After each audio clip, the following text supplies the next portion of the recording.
제목이 어느 때의 사람들이 내 말을 따르는가 했을 때 또 말씀 전개하기 전에 궁금하기도 합니다. 여러분은 가족이나 누구에게 어떤 말을 권하거나 또 이렇게 이끌어오게 하려고 할 때 그 사람들이 잘 따르시는 편인가 했을 때 내 말을 잘 안 따른다면 나에게 뭔가가 부족한 것인가를 되짚어 볼 필요도 있습니다. 오늘 말씀의 제목은 그 리더에 해당하는 사람들만 뜻하는 표현은 아니에요. 한국 사회는 사실 공동체나 어떤 집단에서 대표되는 사람이 말을 할 때 이제 거기에 속한 사람들이 그 대표의 말을 따르는 게 보편적이에요. 그러나 또 리더라고 해서 사람들이 무조건 그의 말을 따르는 것은 아닐 수도 있지요. 때로는 11년 반 동안 제가 담임 목회 해 오면서 떠올려 보면 몇 가지는 성도님들과 한 마음으로 잘 어우러져서 이렇게 이루어간 것들도 있더라고요. 보니까 그 중에 대표적인 것이 30명 정도가 역할 분담을 해서 창세기부터 요한계시록까지 성경 필사한 것. 재작년 2022년 1월 둘째 주일에 교회 앞에 광고를 했는데 그해 전반기 안에 이렇게 완료가 돼서 7월 첫 주 맥추감사주일 때 하나님 앞에 우리가 공식적인 감사 영광을 돌렸던 기억이 있습니다. 그리고 또 간혹 이제 신년 맞이해서 한 5일 동안 신년 특별 기도회나 아니면 고난 주간에 특별 기도회 했을 때 신년도나 고난 주간이나 그때 정말 없는 시간 내셔서 오셔서 같이 기도하신 분들도 이렇게 뭔가를 우리가 한 주간 동안 하겠습니다라고 제안했을 때 그렇게 권했을 때 함께 따라주신 대표적인 예가 되죠. 그런 순간은 이제 저도 뿌듯하고 참 감사한데 또 다른 부분에서는 제가 교회 앞에 계속 광고한 것이긴 했어도 이루어지지 못한 것들도 많이 있어요. 그 대표적인 것이 뭐냐면 이번에도 우리가 그렇게 준비하고 있는 거긴 한데 추수감사주일을 앞두고 올해 추수감사주일에는 오랜 기간 동안 나오지 못한 가족들을 데리고 와서 함께 예배드리는 날로 하나님 앞에 드리겠습니다. 그러니 함께 기도하시고 같이 준비하겠습니다 한 건데 작년까지 11번의 추수감사주일을 보내는 동안에 그게 이루어진 경우는 한 2번 정도인 것 같아요. 기억에 2016년 추수감사주일 때 예배 마치고 모처럼 온 교회 성도가 같이 단체 사진 찍은 적이 있었고요. 그 다음에 재작년 2022년 추수감사주일은 임직식과 은퇴식을 했었어요. 임직식과 은퇴식을 해서 그 해당하는 가족분들이 또 많이 오셨었죠. 기존 성도님들도 많이 오셨었고 그러니까 11년 동안 그런 2번 정도의 추수감사주일이 정말로 그렇게 권한 대로 앞에서 광고한 대로 그렇게 함께 따라오시고 하나됨으로 저렇게 이루어졌던 기억이 납니다.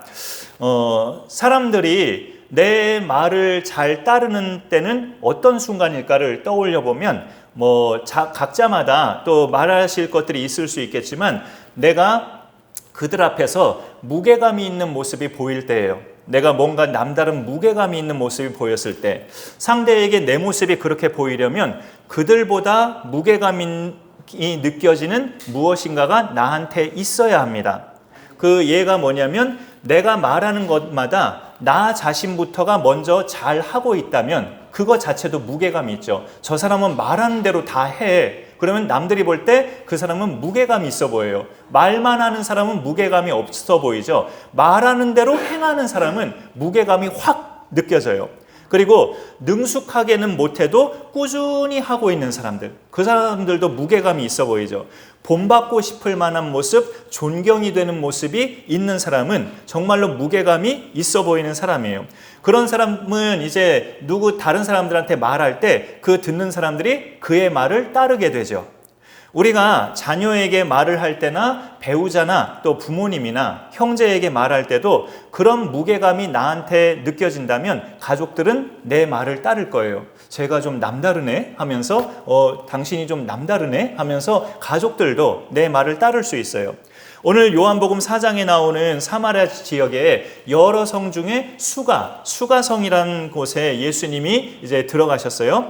거기 수가성 사람들이 오늘 말씀해 보면 한낮에 물길러 나온 어느 한 여인의 말에 일제히 그 여인의 말에 따르는 것을 우리가 보게 됩니다. 28절부터 30절까지를 잠깐 보면 여자가 물동이를 버려두고 동네로 들어가서 사람들에게 이르되 내가 행한 모든 일을 내게 말한 사람을 와서 보라. 이는 그리스도가 아니냐 하니 30절에 그들이 동네에서 나와 예수께로 오더라. 이 여인의 말에 그 동네 사람들이 다 움직인 거예요. 그러면 이 여인은 자기 동네 사람들이 자기 말을 잘 따를 만큼 무게감이 있는 여인인가? 우리가 질문을 던져볼 때 그 조금 이제 전개해 나가 볼게요. 사마리아 땅에 살고 있는 이 여인이 혈통적으로 혼혈인이에요. 사마리아 사람들은 유대인의 피도 있지만 잡다한 이방인의 피가 섞인 혈통인이 사마리아인이에요. 그래서 정통 유대인들이 인격적으로 대우하지 않아요. 사마리아인들을. 그런 사마리아 땅에 정통 유대인이신, 혈통적으로 유대인이신 예수님이 그렇게 들어가서 한 여인을 만나셨다는 것은 순전히 예수님이 의도적으로 그곳에 가신 겁니다. 사마리아의 수가라는 동네에 오셔서 피곤하신 몸을 잠시 우물가에 앉아서 예수님이 쉬고 계셨는데 때마침 물길로 나온 한 여인을 보게 되신 거예요. 그 여인에게 예수님이 나에게 물 좀 달라라고 말을 거셔요. 예수님은 외모가 딱 봐도 유대인이셨나 봐요. 딱 봐도 한국 사람인 외모, 딱 봐도 일본 사람인 외모, 그런 외모가 있잖아요. 예수님은 딱 봐도 유대인이라고 느껴질 만한 외모셨던 것 같아요. 그게 어떻게 느껴지냐면 성경에 오늘 본문은 아니지만 그 성경책으로 4장 9절에 보니까 사마리아 여자가 이르되 당신은 유대인으로서 어찌하여 사마리아 여자인 나에게 물을 달라 하시니까? 하니 이는 유대인이 사마리아인과 상종하지 아니함이로라. 말씀드린 것처럼 사마리아 사람은 좀 속된 말로 잡종, 여러 민족의 피가 섞여져 있기 때문에 정통 아브라함의 후손인 유대인들이 경멸하고 멸시했어요. 저것들은 정통 유대인들 아니야 하면서 멸시해서 유대인들이 사마리아 사람에게 말 건다는 것은 있을 수 없는 일이다, 이렇게 판단되던 시대였죠. 더욱이 유대인 남자가 사마리아인 여자에게 말을 건다는 것은 더더욱 있을 수 없는 일이어서 이 사마리아 여자가 놀라는 거죠. 당신은 유대인으로서 어떻게 사마리아인인 저한테 말을 거시나요? 라고 정말로 아주 굉장히 충격적인 반응을 하는 거죠. 그런데 예수님은 물을 달라, 목이 마르셔서 물 좀 달라 하면서 물을 매개로 사마리아 여인과 대화를 시작하시는데 이 여인에게 말씀하신 핵심은 내가 영원히 목마르지 않은 물을 줄 수 있다. 즉 영생을 줄 수 있다고 말씀하셔요. 여인은 처음에 그 영원히 목마르지 않은 물이 정말로 마시는 물로 알아듣고 그런 물이 있다면 내게 꼭 달라고, 내가 이 고생하면서 뙤약볕에 이렇게 사람들 없는 틈에 나와서 내가 물 깃고 이렇게 살아가고 있는데 그렇게 목마르지 않은 물이 있다면 나에게 꼭 달라고 요청을 하죠. 그러자 예수님은 너의 남편을 불러오라고 뜬금없는 그런 말을 하셔요. 그래 여인이 좀 둘러대면서 말을 합니다. 저는 남편이 없습니다. 그러자 예수님이 네 말 맞다라고 인정해 주시면서 너가 지난날에 남편이 5명이 있었는데 지금은 또 너와 함께 사는 그 남자는 네 남편도 아니지 라고 이렇게 그 여인의 과거와 현재를 훤히 들여다보시면서 자기가 말도 안 했는데 예수님이 딱 알아맞추세요. 그래서 그 성경으로 그 17절 하반절부터 보면 그 내용이 있어요. 여자가 나는 남편이 없나이다. 예수께서 이르시되 네가 남편이 없다는 말이 옳도다. 지금 살고 있는 남자는 남편이 아니기 때문에 맞다는 거죠, 일단. 그리고 18절에 너에게 남편 5이 있었고 지금 있는 자도 내 남편이 아니니 내 말이 참되다고 인정까지 예수님이 하십니다. 이것을 볼 때 이 여인을 긍휼의 시각으로 볼 수도 있고 비판의 시각으로도 볼 수 있죠. 긍휼의 시각으로 이 사마리아 여인을 본다면 참 딱하고 기구한 인생이다. 마음고생 진짜 많았겠다. 이렇게 볼 수 있고요. 비판의 시각으로 본다면 남편이 5이나 있었어. 죄를 참 많이 지었겠다. 이렇게 볼 수 있죠. 비판의 시각으로 본다면. 자세한 내막이 성경에 기록되지 않기 때문에 우리가 쉽게 판단할 수는 없지만 분명한 것은 남편이 5이나 이렇게 있었다는 것은 그 삶이 평탄하지 않았을 것이 틀림없죠. 사회적으로 이 여인이 딱히 죄 지은 게 없어도 그만큼 자기 마음이 다른 사람들을 보기에 불편하고 부끄럽기 때문에 물 길러 나오는 것도 사람들이 없는 시간, 햇볕이 가장 내리쬐는 정오에 혼자 나와서 물 길러 나오는 거였어요. 그런 여인이 전혀 예상치 못했던 유대인 남자와 대화를 나누고 있는데, 사마리아 사람은 이방인의 피가 섞인 혼혈이지만 그 사마리아 지역도 이스라엘 땅이에요. 북쪽 이스라엘 땅이기 때문에 거기에 사는 사람도 메시아 신앙을 갖고 있었어요. 구원자가 오신다, 메시아 신앙을 갖고 있어서 오늘 이 사마리아인도 25절에 예수님에게 그런 말을 하시는 거죠. 25절부터가 오늘 본문이죠. 여자가 이르되 메시아 곧 그리스도라 하는 이가 오실 줄을 내가 안다. 그가 오시면 모든 것을 우리에게 알려주시리이다. 우리 사마리아 사람은 그리심산에서 예배드리고 당신의 유대인들은 성전 있는 예루살렘에서 예배드리고 그 예배가 정통이라고 당신들은 주장하는데 어디서 예배드리는 게 맞나요? 자기가 남편 5이 있다는 걸 알아맞추신 이분은 보통뿐이 아니고 선지자구나 이렇게 느껴서 그 여자가 예배에 대해서 물어보니까 이렇게 하나님 앞에 예배하는 것은 어디가 중요한 것이 아니라 제가 예배 시작할 때마다 선포하는 말씀이 있죠. 하나님은 영이시니 영과 진리로 예배하는 것이 중요한 거다. 장소가 아니라 마음가짐, 성령의 인도 따라 참되게 예배하는 것이 중요한 거다. 영과 진리로. 이것을 예수님이 이 여인한테 말씀하신 내용이었어요. 그래서 이 여인은 그렇게 이분이 정말 계속 대화를 들어보니까 보통뿐이 아니구나, 선지자 이상이구나 하면서 메시아를 언급한 거예요. 자기가 우리에게 그리스도 메시아가 오시면 예배든 무엇이든 다 알려주실 것을 우리가 알고 그분을 기다리고 있습니다 했더니 예수님이 자기 정체를 이 여인에게 밝히시죠. 지금 당신과 말하고 있는 내가 바로 그다. 그게 오늘 26절이죠. 예수께서 이르시되 네게 말하는 내가 그라. 내가 메시아야. 당신이 말하는 메시아 그리스도 바로 나다라고 정체를 밝히는 거예요. 동족 유대인들에게는 예수님이 그들이 안 믿는 그 완악함 때문에 자신의 정체를 숨기기도 하셨지만 이 여인은 믿고자 하는 마음으로 열려져 있기 때문에 자신의 정체를 예수님이 쉽게 말씀하신 거예요. 바로 이 여인이 상대하고 있는 예수님, 내가 그리스도 메시아다라고 그 여인의 믿음을 보시고 예수님이 자기를 그리스도라고 밝히시니까 이 여인은 농담하지 마세요, 불경스럽게 이렇게 불신앙적인 모습을 보인 게 아니라 그 즉시 예수님을 믿었다는 것을 알 수 있어요. 여인의 행동을 보면 어떤 행동을 했습니까? 아까 우리 읽었지만 28절에 여자가 물동이를 버려두고 동네로 들어가서 사람들에게 말을 하잖아요. 동네 사람들에게 자기가 만난 그리스도를 알리기 위해 어쩌면 자기 밥줄에 준하게 해당하는 그 물동이로 늘 물을 퍼서 수도가 없는 시절이었기 때문에 그 물동이로 퍼서 저녁 짓고 그 다음은 아침밥도 짓고 또 때로는 손발 씻기도 하고 그렇게 생명과 준하는 그런 물을 깃는 그 물동이 어찌 보면 밥벌이 수단의 그 도구를 그냥 놔둬버리고 동네로 들어갔다는 것은 그 순간에 예수님을 만난 이 여인이 그 순간 얼마나 흥분된 상태였는가를 우리가 느낄 수 있어요. 구약의 율법으로만 알고 있던 또 무성하게 듣기만 하던 그 메시아라는 분, 그 구원자라는 분을 직접 눈으로 보고 그것도 자기와 1대1로 상대해 주시기까지 대화까지 나누었으니 그 흥분됨은 아마 이 여인도 태어나서 처음 갖는 기분일 거예요. 생각해 봤는데요. 여러분이 그걸 믿으시죠? 우리가 훗날에 다 예수님을 만난다는 것. 우리가 훗날에 예수님을 만나면 그런 기분일 것 같아요. 그런 기분. 이 세상에서 나의 믿음의 대상이었던 그 예수님. 이 세상이 여러분 어때요? 눈물 날 일도 많고 힘든 순간도 많고 맨날 한숨이 없어지지 않고 그런 중에도 늘 내 마음속에 믿음의 대상이었던 예수님을 내가 훗날에 직접 만나는 그 순간 우리는 그야말로 흥분되고 감격스러울 거예요.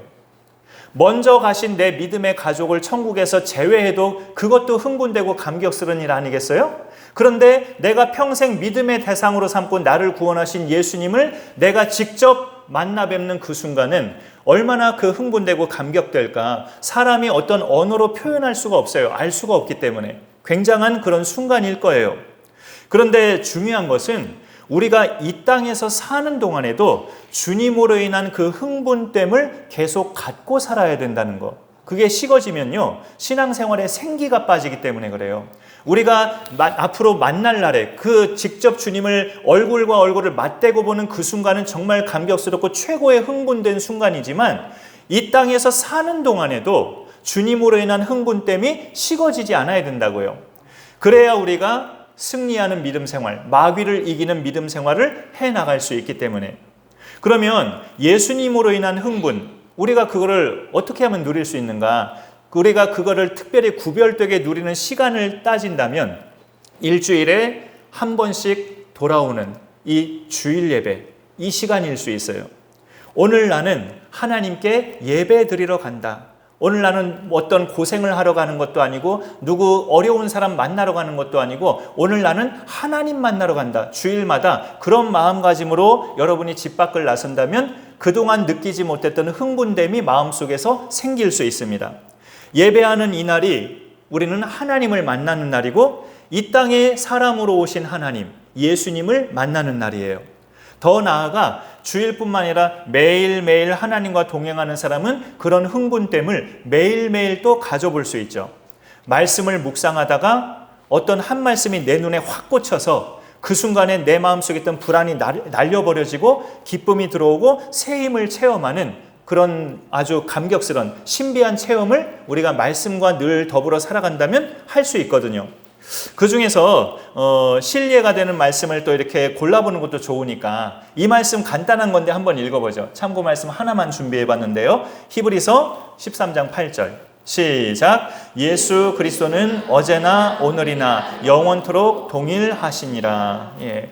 우리가 그냥 한 번만 읽으면 잘 모를 수 있지만 두 번 읽어보고 세 번 읽고 계속 쳐다보고 한번 곱씹어보고 묵상해보면 참 힘이 되는 말씀임을 부인할 수가 없죠. 이런 말씀이 내가 믿는 예수님이 이런 분이라는 사실을 성경에서 발견하면 비관적으로 생각했던 일들이 잘 해결되겠다. 그런 긍정적인 확신으로 바뀔 수 있고요.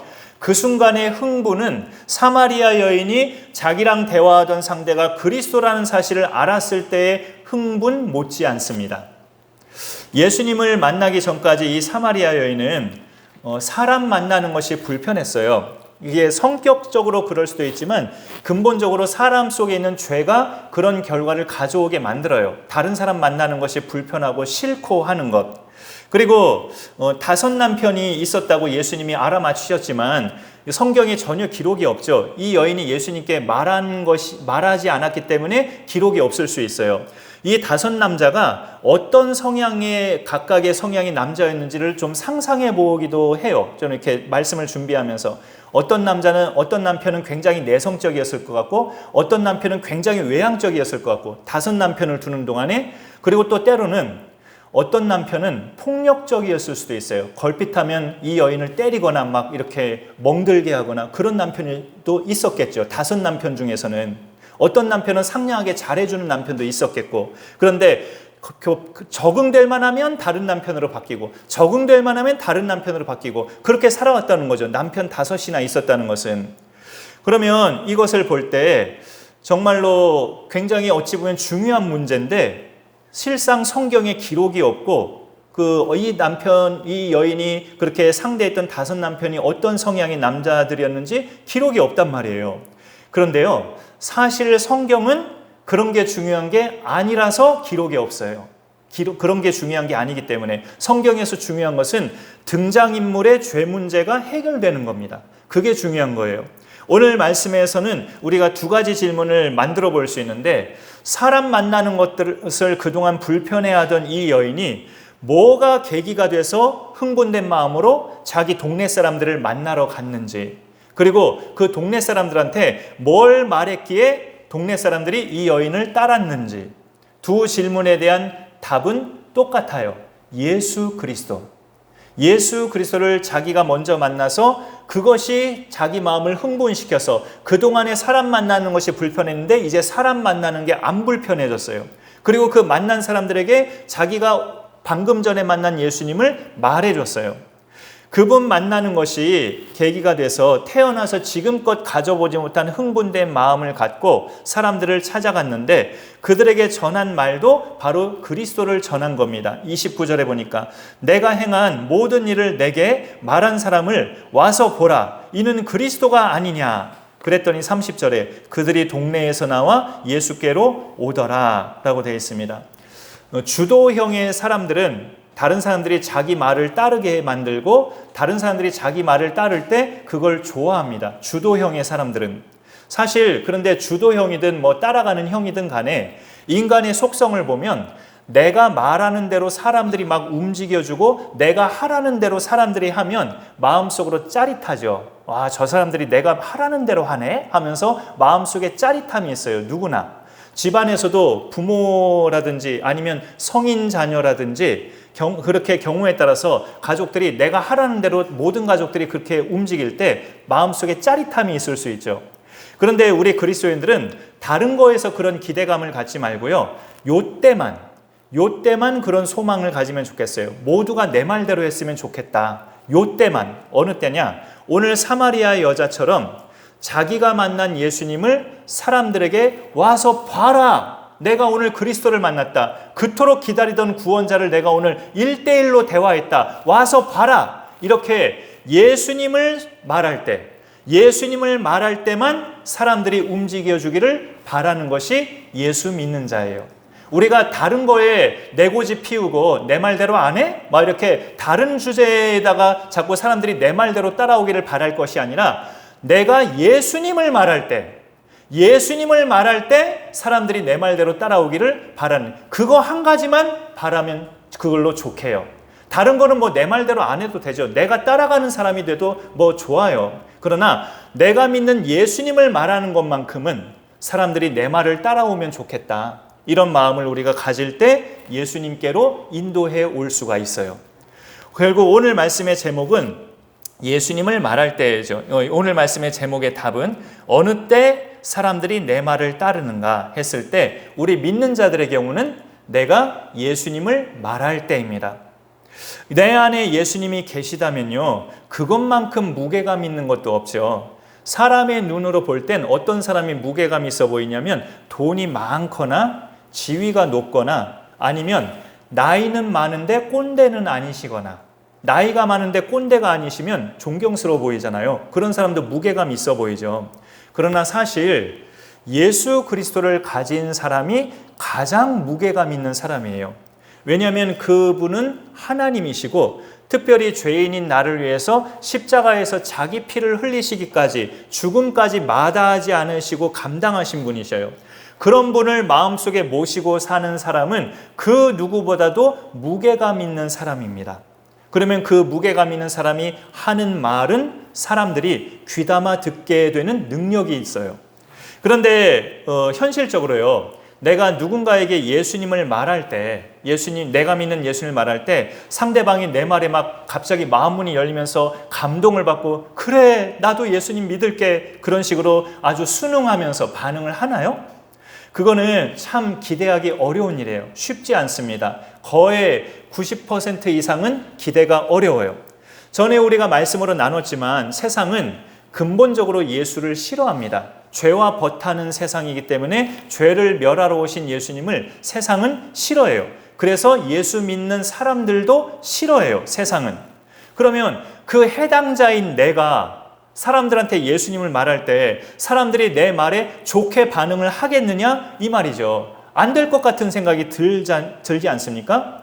근데 오늘 말씀을 다시 보면 사마리아 여인이 동네 사람들한테 예수님을 말할 때 달랑 예수님만 말한 게 아니라 그동안 드러내고 싶지 않았던 자신의 치부, 남들이 알면 부끄럽고 불편했던 자기 모습, 그거를 과감하게 말하면서 예수님을 말했어요. 29절에 다시 보니까 내가 행한 모든 일을 내게 말한 사람을 와서 보라. 이는 그리스도가 아니냐. 예수님도 증거했지만 내가 행한 모든 일을 알고 있는 사람이 있더라. 그게 뭡니까? 남편을 5이나 뒀던 거. 나의 지난 날을 그렇게 다 알고 내가 말도 안 해줬는데 나에게 역으로 말하더라. 그렇다면 그가 누구겠느냐? 우리가 그토록 기다리던 그리스도가 아니겠느냐? 와서 보라. 했더니 사람들이 자기 말을 따른 거예요.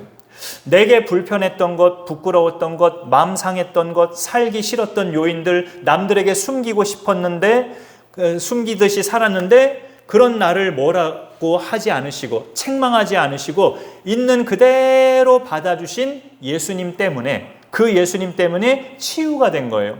감추고 싶었던 것들이 이제 당당하게 드러내는 결과가 된 겁니다. 자신의 허물이나 부족함, 힘들었던 삶을 그대로 밝히면서 예수님을 전할 때 사람들은 내 말에 귀를 기울이게 되고 저 사람은 아무 일도 없었는 줄 알았는데 저런 우여곡절이 있었어? 하면서 귀 기울여 들으면서 예수님 이야기도 같이 들을 수 있어요.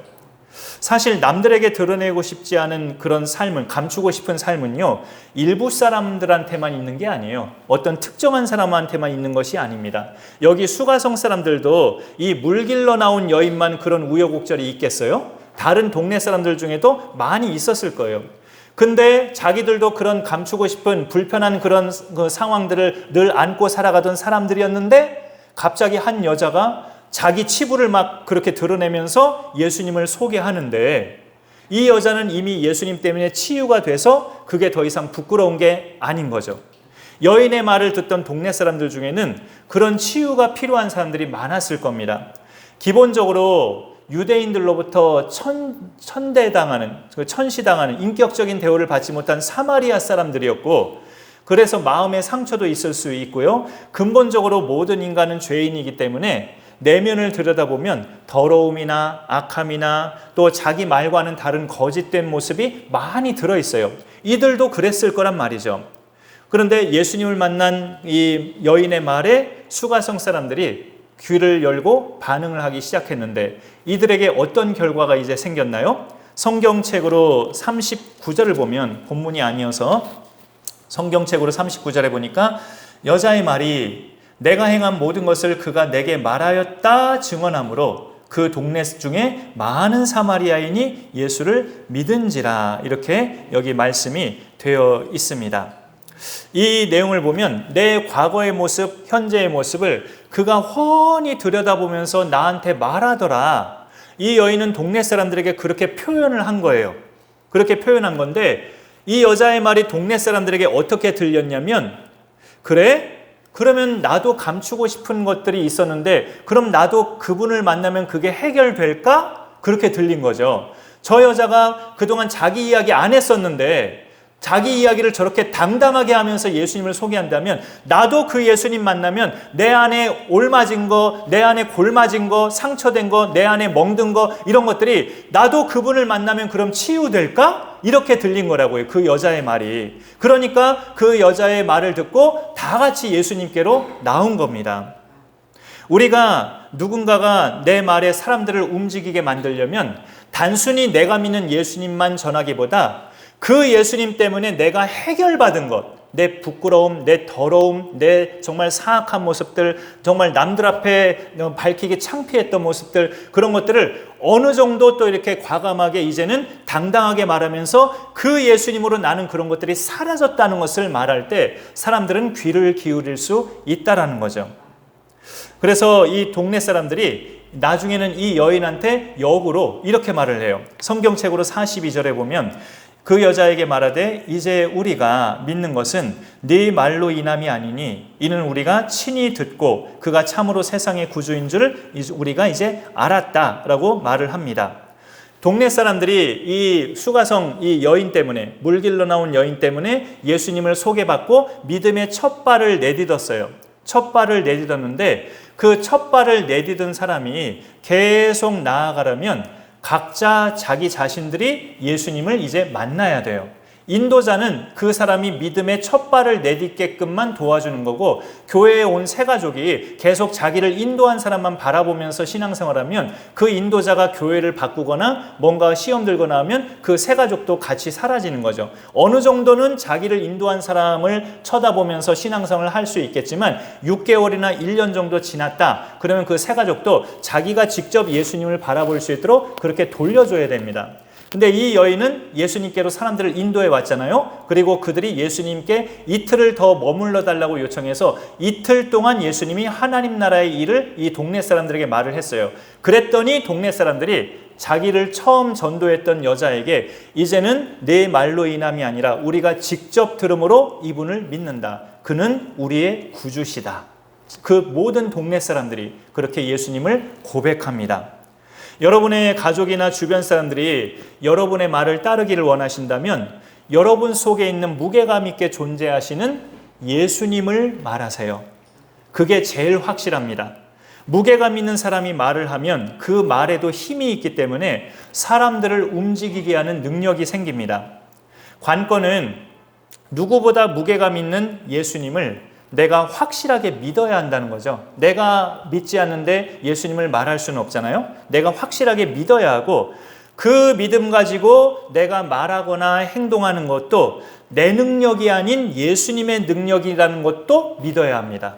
그렇게 믿어야 그 믿음으로 예수님을 말하면 내 말을 듣는 사람이 예수님께로 나올 수 있어요. 그런 소망을 가지고 기도하면서 사마리아 여인이 자기 동네 사람들 예수께로 인도한 것처럼 우리도 멋진 인도자로 하나님 앞에 설 수 있기를 간절히 소망합니다. 원래 지난주에 불러보려고 했는데 우리 충만 찬양 부르면서 후반부에 봉헌하도록 하겠습니다.